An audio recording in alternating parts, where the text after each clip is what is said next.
KDB.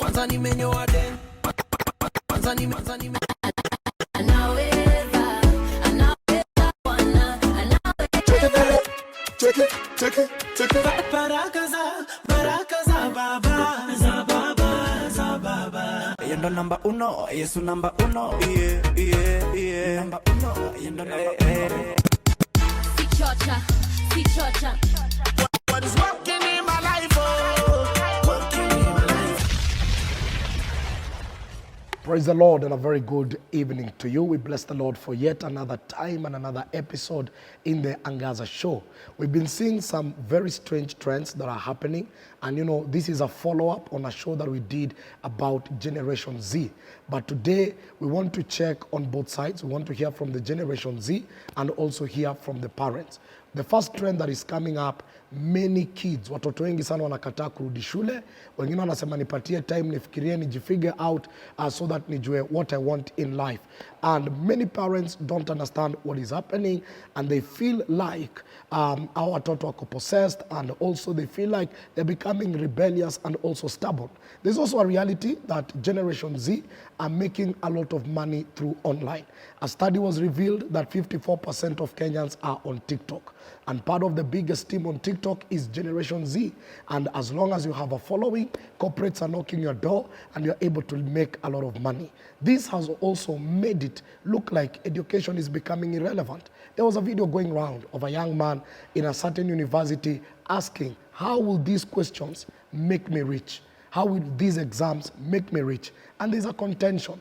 Na leo tunataka tukae na mzazi mwenye ameraise a Generation Z, na pia tukae na tini mwenye ako hiyo generation, ili tuweze understand analysis yao ya life, na pia tuweze kujua how do they view life, and also just get to understand them. My name is Pastor Mwangi and this is the Angaza show. So please be ready for an amazing, engaging conversation. This is going to be very real. But join me immediately after the music break with DJ Taff. God bless you. Welcome back and thank you very much. Najua saizi mbogi inaweza kuiko mtaani, and so leo tunataka tu tuongee, you know, looking at our context as our nation. And so with me niko na guest wawili, amazing people, and I want them to first of all introduce themselves with what they do and maybe their passions of life before tuingie kwa hii examination na pia hii interview. So I'll begin from Generation Z. Yes, Bwana asifiwe sana. Amen. Yes. My name is Moses Gahenda, but I also go by the name Art Gahenda because I do a lot of art. By day, I am a social and also a corporate moderator. By night, I do edits and I do content creation. So what kind of content do you create? Basically, I'm more in line with the gospel, basically. So I do content which is in line with either products or content whereby I'm in front of the camera and speaking about a scripture, but mostly using the Sheng language, not English. Ndo nifikie mbogi. Okay, sawa. So uko TikTok? Niko TikTok, niko Instagram, niko Facebook, WhatsApp statuses, niko Thread, basically. Okay. And you make money through your content? Yes, I make money. I need money for my shoes, need money for my clothes. Nahitaji money ya kusaidia madhe ka shopping hapa na pale. So I make good money. We'll come to the reality of how much you make online and all that, because sometimes si kukosa kuelewa, tunakutanga tumwa criticize, but deep down dynamics ina change, society ina change, market trends ina change. Kuna mtu aliniambia kwa age ya Uber unakaa fala ukiitisha taxi. So ni kumaanisha trend isha change. So ni kumaanisha lazima wase wanze ku-adjust. Lakini pia lazima tujiulize hii change pia kuna positive na negative, ni gani tutakuja ku-embrace. So let's look at this side. Bwana asifiwe sana. Yes. So maybe you can introduce yourself, what you do, and all that, a bio about you. I go by Eunice Wanjiko. I work as a program officer in an NGO, but I also volunteer as the national chairperson of the Kenya Council of Emergency Medical Technicians. So maybe a mother, how old is your child, boy, girl, anafanya nini, and you know, yes. My son is 27 years old. There was a slight delay, so he's just about to complete his studies. He's doing computer science and mathematics. Computer science and mathematics. Congratulations. Hizo ni zile course wakati si tuliingia kampo, tuliambiwa watu wa medicine, watu wa engineering, watu wa computer science and others. And sad to say mimi nilikuwa kwa others. So huyo ako place fiti already imekuwa ni place poa. So maybe just an experience of raising a boy going through teenagehood imekuwaje? Tough. It has been really tough. But 3 things kept me going. Prayer. Hiyo unaomba tu hata kama hujui kuomba. Hiyo ni ile time you don't know what you're dealing with, but you have that compellation to just keep praying for him wherever he is, that things go well. Then circle and a very close support system of friends who now stood in the gap, like my brothers and my father. They really played a key role in bringing in the father figure in his life, because his father passed away when he was just about 4 years old. So he's been without a father. So you're a single mother trying to raise a boy. And we'll come to that conversation. You've said there was a delay for him to get to school. What was the cause of this delay? Was it the person or was it something? There were delays in, first of all, there was the lecturer strike. I remember that would happen. Then COVID happened. So there was that. Then there was at some point there were also some challenges with the finances. So all these have contributed to that delay. And congratulations. I know it's not easy. And you'll tell us some of the challenges of raising a young person, especially as a single mother, and especially, you know, knowing that the father is not there, playing the dual role and making sure that he becomes a mom. So how much do you make through content creation? If you're positioned vifiti, then inamaanisha you'll make your money through either being a brand ambassador. Directly, ile YouTube kukulipa ama TikTok kukulipa, it's very little money. But Kenya inafanya ni inafungulia opening ya kukuwa brand ambassador. So unapata kwa TikTok, when ni brand ambassador wa tuseme a crypto company. Kwa YouTube, when ni brand ambassador wa mafuta. Kwa Instagram, when ni brand ambassador wa nguo, unajua? So unapata based on your following ama ile badge, ile verification. So ukikuja kwa kampuni wanaangalia, umsi anaweza bring in rich. So ini kampuni ya mafuta. Kenya na duni na show up, napaka mafuta nasema hii mafuta ni fiti. Pesa yako inaingia. So the least you will get from content creation, especially products, is between, ukigongwa mbaya Kenya, is between 10 to 15,000. That's the least. So mtu anakaa home, anakula home, huyo ni mtu 15K ni domob sana. Jua una expense. Huyo hata fuliza yake inaendelea kuincrease. Yako na domob sana. So raising a teenager, did you ever come to a place ya conflict ya academics? Place alifeel ni kama anataka kuquit? Or what are some of the unique challenges will it come through? Did you come to the conflict of drugs and substance abuse, relationships, and how did you maneuver through them?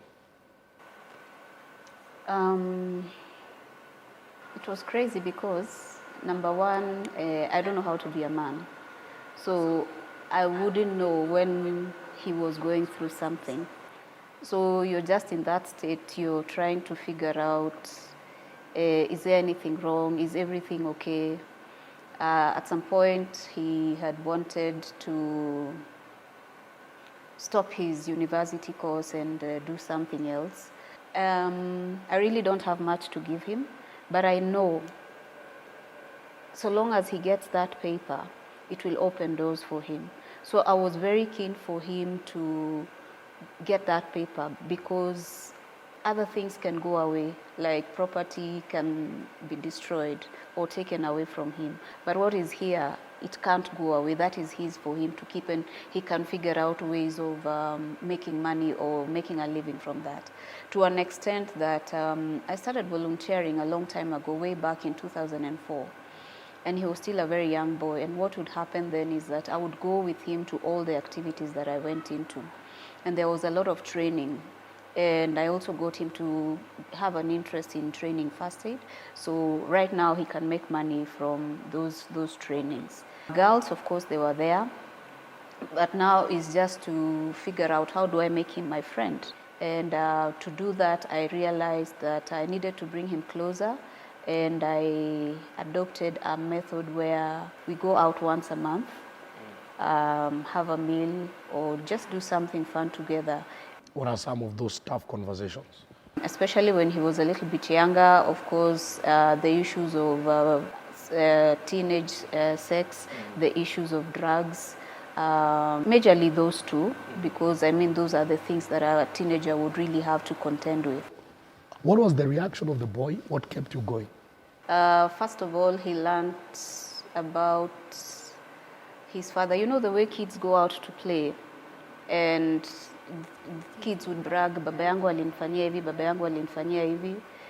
So he was at a point saying, hata mimi baba yangu, and because we grew up in a gated community, so the kids knew about his father passing away, but he didn't know. So they were like, woi, wewe hata una baba. But we took him through that process of death and dying. And, you know, one of the things was my mom told him, baba yako alienda binguni. So you'd find him gazing up in the sky and saying, he was looking for his father. So I realized I needed to start talking to him. And as he continued to grow, the schools would run, the Catholic Church where we used to go would run some holiday programs where you take the young boys and girls, and the boys are taught about sex by themselves, the girls are taught about sex by themselves. And that also helped to open up those conversations. So bro, how close are you to your parents? Very close, very close. Like even as she was talking, I was just like, I'm really grateful now for my parents, big time. Because now for me it's been different. I'm especially close with my dad. He's really close. Like tunaongeanga kila kitu. Najua na kwanga opposite wa maboy wengi wanga close na yeah. So I'm also close with my mom. However, for the longest time, dad ali create an environment where we can talk. And so most times ilikuwa either during drives.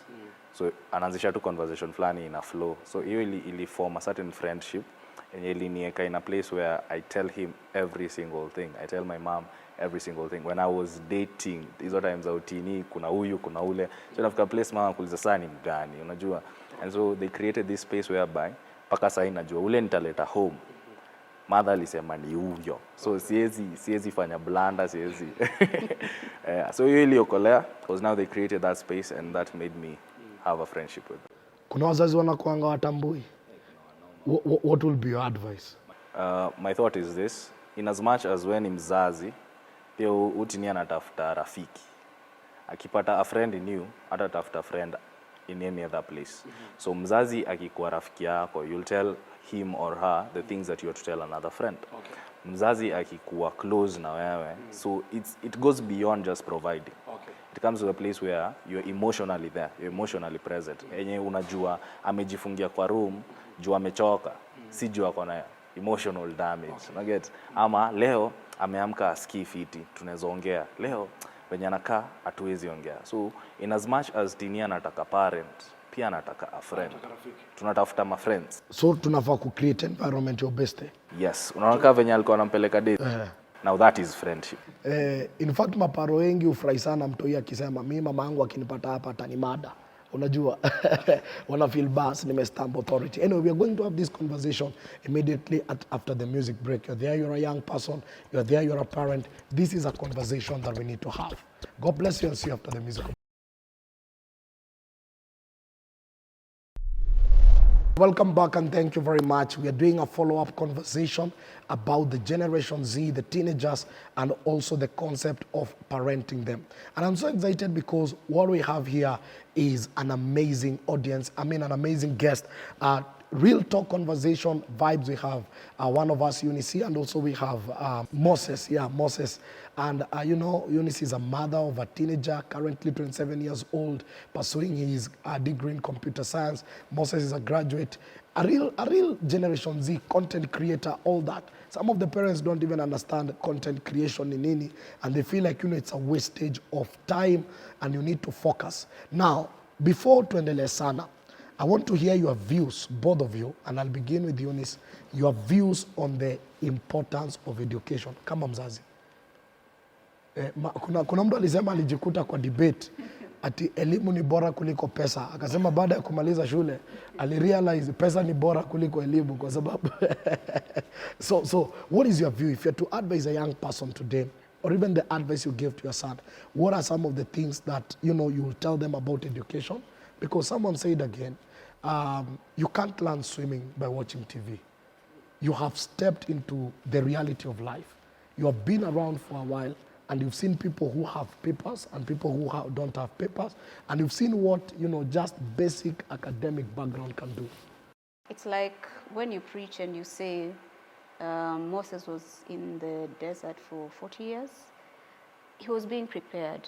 So those questions, eat and isaidiaje, I think it's preparing you for something. You may not necessarily use it in what you will do in future, but I think having that paper is very important, because I have seen instances where there's a position that needs to be filled, and if you don't have a paper, you don't have a chance of setting your foot there.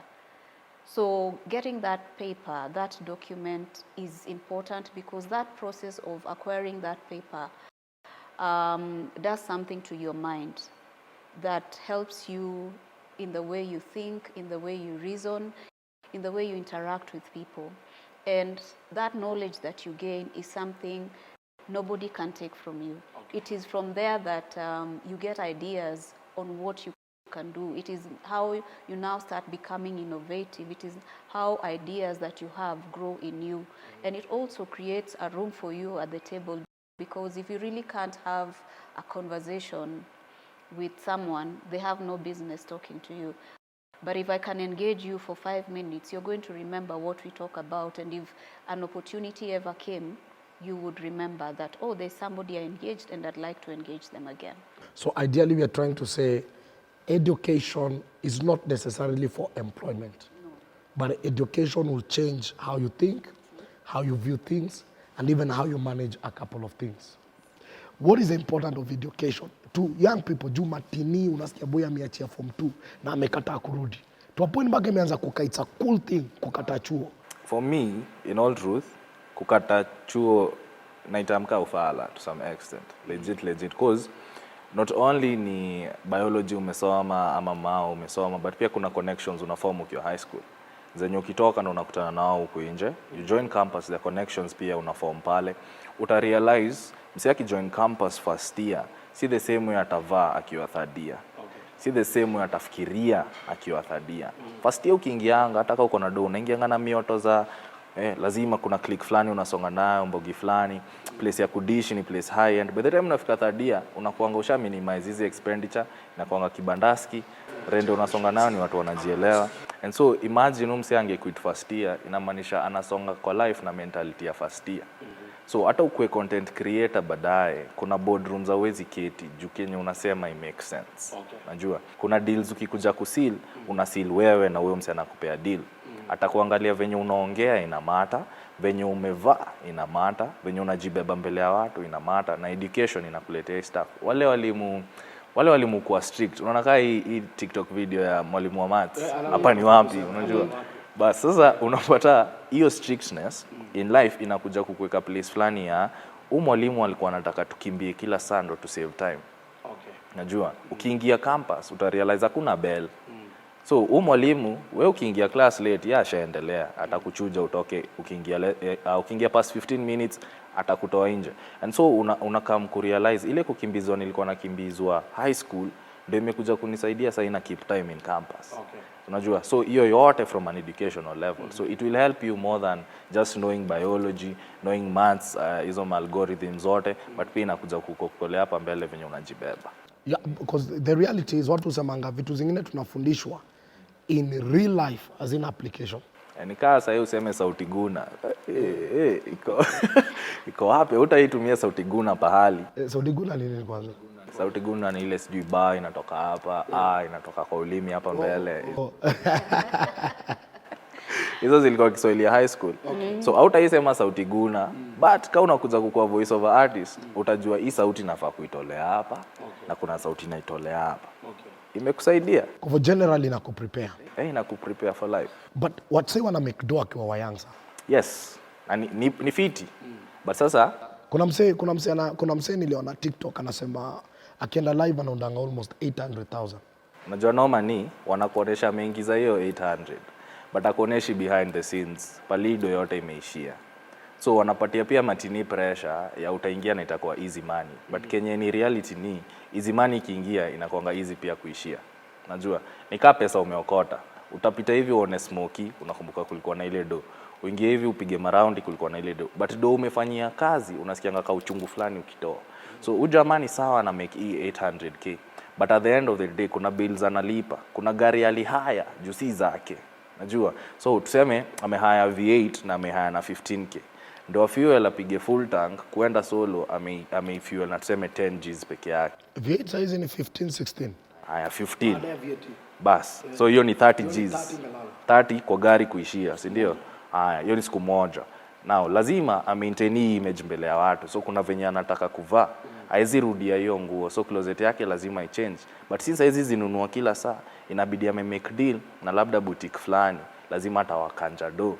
Ndio wale wako wanamprovide nguo, ana change. So unapata wase wanaona boy anadunganga viatu fiti lakini si zake. Anadunganga nguo fiti lakini si zake. Hizo magari si zake, ni za kuhaya. Hiyo crew iko nyuma ya kamera, lazima awalipe, haizi waacha hivyo. Lazima apost akiwa high end places ndio muendelee kumfollow. So at the end of the day, make 800k lakini amerudi kwa hao akilia bado. Jo alienda akatoa hiyo do kwa club, akatokwa na madem. So at the end of the day, manzi hatawezi support familia yake. Ako pabaya lakini hiyo haizi washo. So lazima to show the lifestyle kutesa. Did you ever feel in school kama hii degree unasomea ni ya mzazi? Nilifika second year, third year. Alafu hiyo time ndo iliingiana na story ya COVID. So tuko home na kuna e-learning. Najiambia mimi niketi, niingie online, session ya mwalimu yenye ataenda 2 hours. Nikae nisikize na niandike notes na niko nyumbani naweza tengeneza pesa. Niendelee ama niwache. Kuna time nikajiuliza ni sawa nafanya political science, alafu nini? Kila msee nilikuwa nakutana naye nikimwambia nafanya political science, kitu ya kwanza inakuja kwa akili, unataka kuwa politician. Unajua? So awaangalii the bigger version ya hii. Kuna hiyo story analysis, vitu mob sana. So wengine wanakuuliza sasa unafanya political science na anthropology itakusaidia wapi? Inafika place inakaa kwa akili, hata unaanza kujiuliza by the way itanipeleka wapi? By the time tunakuja ku apply for internship, kila msee ana apply UN. So unajiuliza and actually hiyo ndio ilifanya siku apply internship. Kwa sasa najiuliza kila mtu tukienda UN kutoka Korea na wase wa UN na wase wa KU wenye wameapply hiyo UN, acha ikae. So ngeenda bunge, apply bunge. Nili-apply. Hiyo time ndo walikuwa wanaenda recess. Ilikuwa noma. So kila kitu tu ilikuenda. But naweza sema ilikuwa kwa plan ya God because hapo ndo niliingia sasa the creative space. However, ilikuwa very close kuachia wazazi hiyo degree. Some of the parents are very genuine. There is no inheritance I can give you, but just give you a starting foundation. Upate tu pale unaweza anzia, from there ujipange. Kijana anataka kuacha shule. What was the conversation? It was like wewe unakuanga busy sana. Hauna time. Because hiyo conversation ikianza nilikuwa naenda safari. So ni ile namwacha kwa hao. Tunaagana tunasema wewe itakuwa hivi. Na by the way ukirudi tutaongea. Like hapana, si uniambie saa hii. So akaniguzia tu kidogo. Na hapo ndio I was quite broken because niliangalia hizi vitu zote mimi hufanya. By the way ningekuwa peke yangu, I wouldn't really bother. But it is so that he can have something to hang on to. Because I also look at vile kuko sahi, madam, we get away with a lot of things. So I always was afraid that the same thing would happen to him. So I really was concerned, and it really broke me that he thought my job is more important than him. Nikamwambia, by the way, the most important job for me is being your mother. But I have to work because there are bills to pay and we have to eat. So hapo ndio pia I think ilimpiga shock kidogo because I think alikuwa na expect nitamkuwa mkali because he also took a lot of time kuniambia, na ukiona strategy yake ilikuwa ananiambia just when I'm about to leave. Whatever you did, was it your choice ama mzazi alikuwa involved? I wanted to do journalism and mass communication. And then so I had applied kwa the list kunaletewa 4 options. Yes. So I made sure the first 3 ni journalism or mass communication or something that is in line with that. And then the 4th option ilikuwa like siwezi pewa based on how I perform. Siwezi pewa 4th option. So I wrote political science because my sister did political science. Okay. So I was like, well, siwezi pata, then that is what I was called to. Was there any influence kulikuwa na to undertones to us, unaweza badilisha ufanye hii, unajua mtoto anani. Kulikuwa nazo hizo za badilisha, but sasa what made them actually not push towards that was because I got a campus which is close to home. Okay. So it's basically 30 bob matatu. And place ilikuwa, I was like, I will save that money and cycle to school and back. Okay. So mzazi hata lipa hostel, mzazi transport hata inkaa sana. Some of the few days gari kiwa home, umetumia umeenda shule umerudi, so hakuna cost mob, so hiyo waka relax. Final advice, tini anasikiza ako form 2, age ya urui, hata ameamua shule wacha ikae. One thing unaweza mwambia, wewe mwenye uko TikTok umetoka nje, umeona life, ni unaweza mwambia? Ukumbuke na hiyo urui yote, utapata mtoi, jiulize kama unataka mtoi wako akuekaa wewe. What is that one thing that you can maybe share with a parent watching today? Or some of the things you consider like these secrets, I'm happy I've learned them and I've applied them and they've helped me to be the mother I am and to raise a 27-year-old whom we are living cohesively. These young people have feelings, but sometimes as parents we assume that hawa ni wa kuambiwa tu. And I realized that when my dad passed away, they were very close with my son, and I was caught up in my grief, forgetting that my son was also mourning a friend and a grandfather. And that is when, after some time, that I realized that he was also, because it was at that time that his grades really went south. And when I did a reflection, I realized they started going down at that point when my dad passed away. And that was also a turnaround for me. So as parents, let us not assume that these young people don't have feelings.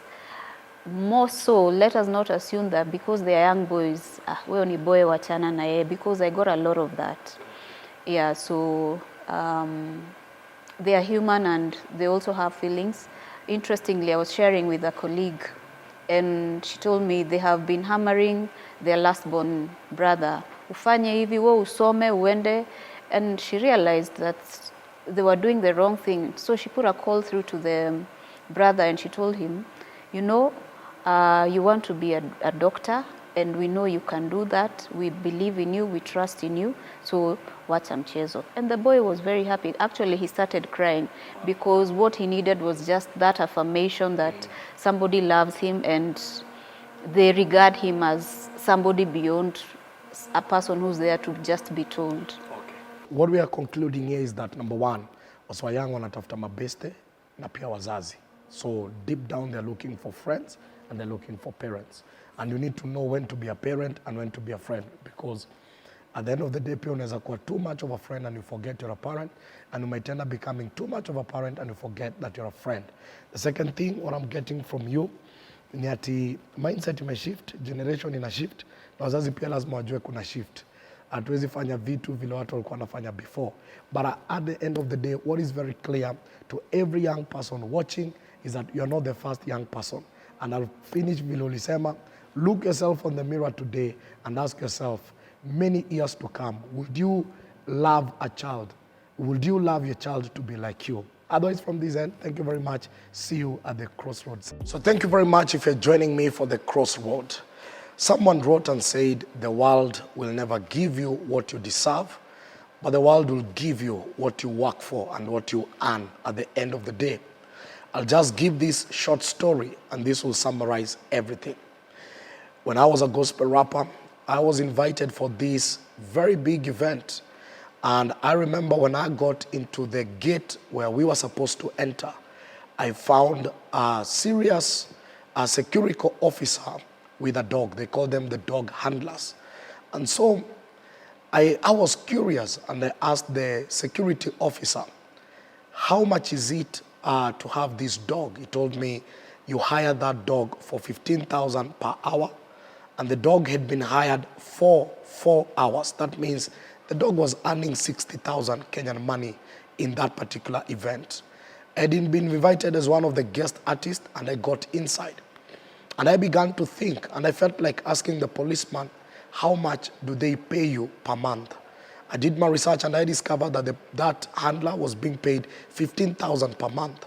Then I asked myself, how much are they paying you to be in this concert? And I remember when they called me, they told me they have no budget.